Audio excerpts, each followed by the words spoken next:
Hi, I'm Dave Morris from the Apubco studios for a quick weather update, and I'm joined by Rick Smith with the National Weather Service. He is in the Norman Forecast Office. Rick, thanks for your time today. Thanks for having me. And Oklahoma is enjoying some unseasonably warm temperatures here in January, about 10 to 15 degrees above normal. How long can we expect this to stick around?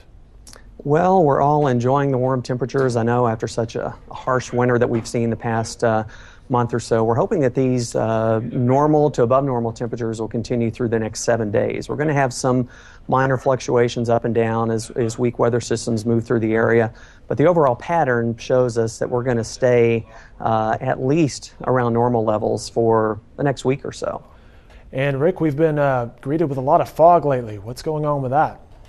Well, we've had lots of mornings over the past week or so where we have that the clear skies, the temperatures cool down. We have the relatively higher humidities, and once the humidity reaches 100%, then we get that fog forming, and it's been especially dense over the several mornings this past week or so. It's been especially dense and really hard to see when you're driving and can cause some problems. But that's certainly been something we've been dealing with for about the past week or so.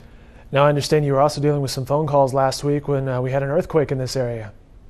Yeah, we do. We get phone calls for, anything that happens, whether it's an earthquake or a meteor shower or loud sounds outside, and that's fine. We'll answer them if we can. But, the earthquake last week prompted quite a few calls.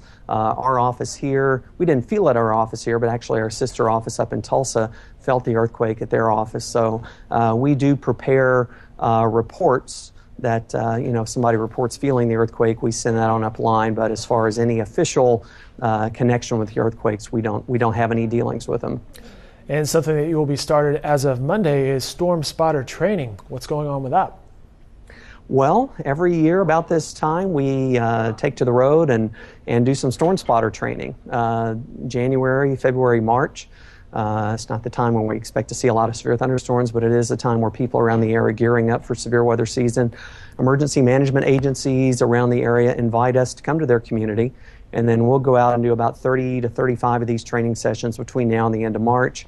There's a map and a calendar on our website, but what we do is about a 2-hour class. We go out and tell storm spotters and really anybody interested in weather what they can do to be safe during storms, cloud features that they can look for, what's dangerous, what's not. So it's really a great way to learn about the severe weather that we'll be dealing with before you know it. You got that right. Rick Smith, thanks for your time today. We really appreciate it.